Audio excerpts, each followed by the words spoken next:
One night in early May 2025, millions of users woke up and realized that Duolingo had suddenly deleted all of its posts on TikTok and Instagram, leaving behind only a mysterious status line, "Gold fall 1-2 tho," along with an image of withered flowers. The social media pages where the green owl once danced and joked had become completely empty. The app had once been hailed as a global educational revolution, with over 40 million people learning every day, nearly half the population of Vietnam, generating hundreds of millions of dollars in revenue, and promising free learning for everyone everywhere. Yet within just one night that promise was shattered.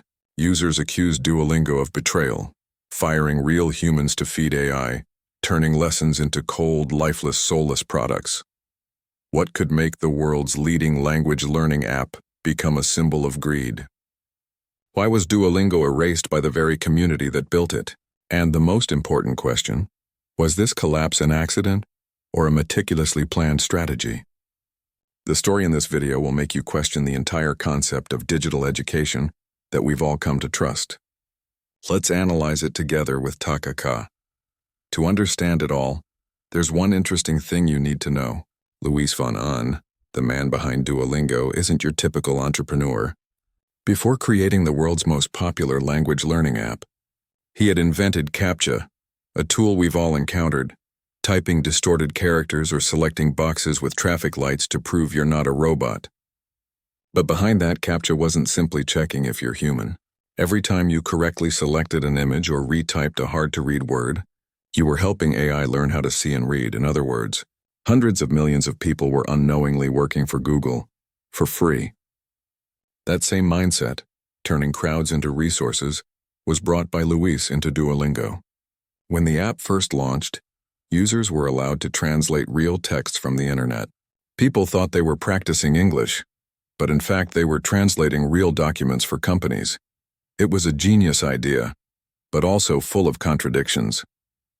Free learning, yet paid for by people's unpaid labor.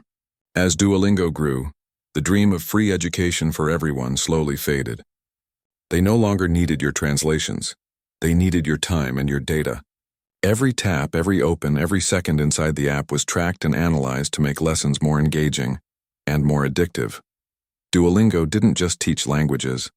They found every possible way to keep you inside longer, to show you ads, to sell premium tiers, and ultimately to make their AI smarter. The dream of free education turned out to be a chillingly clever business model. Have you ever wondered why this green owl became so successful? If traditional education makes us afraid, Duolingo makes us addicted. It's like TikToks, but for studying. Luis von Ahn, the CEO, turned the dry process of learning into a dopamine-fueled game, just like TikTok or Candy Crush. Each lesson is a mission, each word is a reward point, and each daily login maintains your unbreakable streak.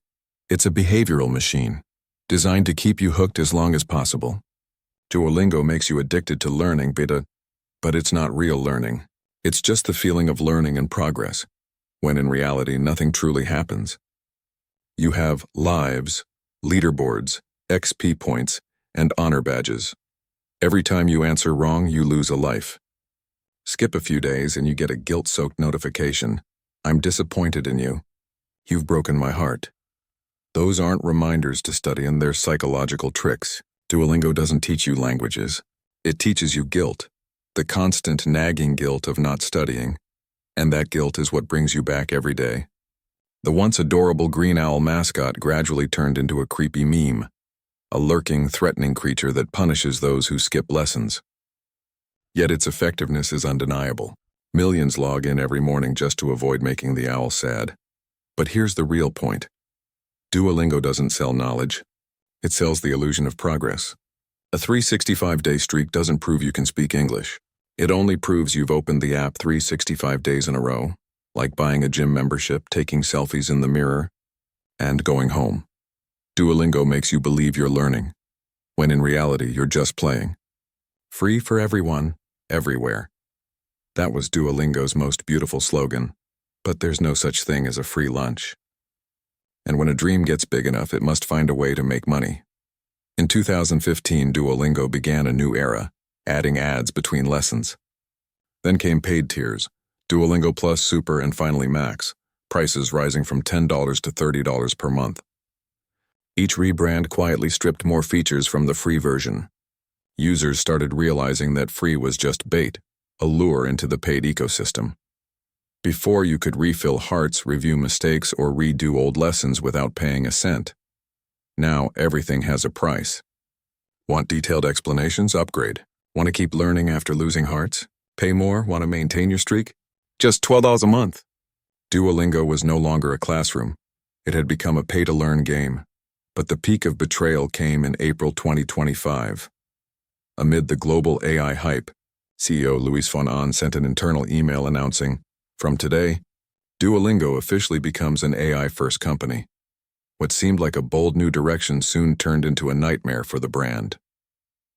Right after the announcement, about 10% of staff, mostly language teachers, translators, and editors were laid off. The humans who once gave the app its soul were replaced by AI, under the excuse of automation for efficiency. Just weeks later, users around the world began finding errors everywhere. Mistranslations, emotionless text, ungrammatical dialogue. An app once designed for human-to-human communication had suddenly lost its humanity. The backlash came instantly. Users were furious, deleting the app, breaking 1,000-day streaks, flooding TikTok and Reddit with hashtags like #boycott Duolingo. Many declared it the day the green owl died, no longer a symbol of learning, but a victim of its own technological greed. In response, Duolingo wiped all its social media content, leaving only the mysterious phrase "gold for now." The internet exploded with memes of dead Duo. Tribute videos and parodies flooded the web, showing the owl being hit by a Cybertruck, symbolizing the collapse of one of the most beloved brands in the world. Worse yet, Duolingo even deleted its community forums, once a space for learners to help one another, and replaced them with a cold AI responder, sometimes wrong and always emotionless. No one was allowed to argue. The global community, once proud of its collaboration, was now reduced to a single voice, the voice of the algorithm. And that's when people realized Duolingo was never really free.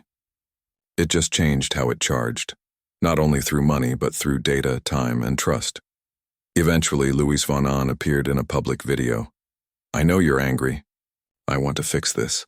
But no one believed him because even as he apologized, Duolingo reported a 40% revenue increase, 50% higher user activity, and record-breaking stock prices. Why such a cruel paradox? How could Duolingo keep growing while being boycotted? Here are a few main reasons. First, AI drastically reduced content costs. By replacing thousands of translators with language models, Duolingo saved millions in salaries.